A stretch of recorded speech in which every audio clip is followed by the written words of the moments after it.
Coming off a win in 3 over Bigfork for homecoming week, the Troy High School volleyball team struggled against Eureka on Saturday.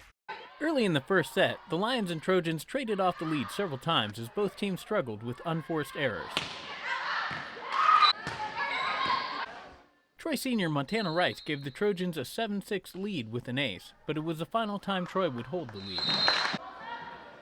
Troy still had several moves up their sleeves, but Eureka began to pull themselves together offensively and finished the set 25-16, ending on 2 well-placed back-to-back kills.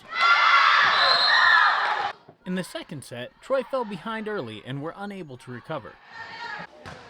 Troy had some strong plays during the set, but with 6 of Troy's 13 points from Eureka errors, the Trojans appeared to lack initiative during the second set. We just had this mentality going into the game against Bigfork that we were going to win, and this game we did not. Just kind of a mental block as far as that goes. So I think that they've seen scores from other games against, Thompson Falls or other teams that are really, really good, and we're really close. And so even I was like, okay, like we have a chance, to do this. Yeah. I just think it didn't kick in for them until the end. The final set, a 25-19 Trojan loss, was still by far Troy's best. Though the Trojans never had the lead, they kept on Eureka's heels and showed much more consistent play throughout. Gone were the near collisions and player conflicts that had plagued them during the first 2 sets, and the girls began to flow around the court more like a single unit. Yeah, they have made huge strides from last year to this year. And there wasn't time to work in the off season because they basically play every other sport there is. And it's hard to get in the gym and work on volleyball when you're doing basketball or if you're doing a spring sport or whatever. So not a lot has improved because of outside time put in. I think just growth and maturity, and they've played together last year. We only have 2 girls on the court now who are like new-ish.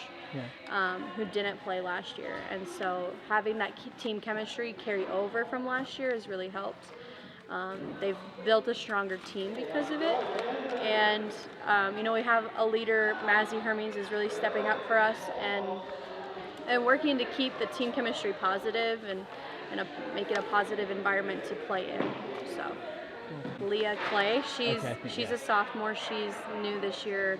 She played last year on JV, but she's new to the varsity team this year.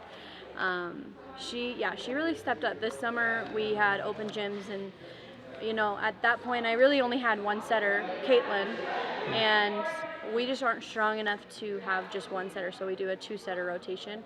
And so finding a new setter to kind of take Caitlin's place next year and to kind of build somebody up was my goal over the summer, to try to see who's even capable of setting, who's willing to put in the work, because being a setter is a lot of work. I mean, you saw Caitlin out there tonight. She was sprinting over there, getting it over here, and so it's a huge job and a lot of responsibility, and Leah really stepped up, and she was at every single open gym. She was working on setting. She didn't complain or anything, so I'm super excited to have her. And she's only sophomore, so we've got 2 more years with her, so that's exciting. Particularly in a few girls, Ella will do anything and everything to get the ball over, and Talise in the back digging. I mean, she will throw her body on the floor, and same with Caitlin. Tonight she had to do that a couple times to get the ball, and that spirit is definitely there. It's just we're not all doing it at the same time, and I think that's honestly our biggest barrier as far as winning games. So.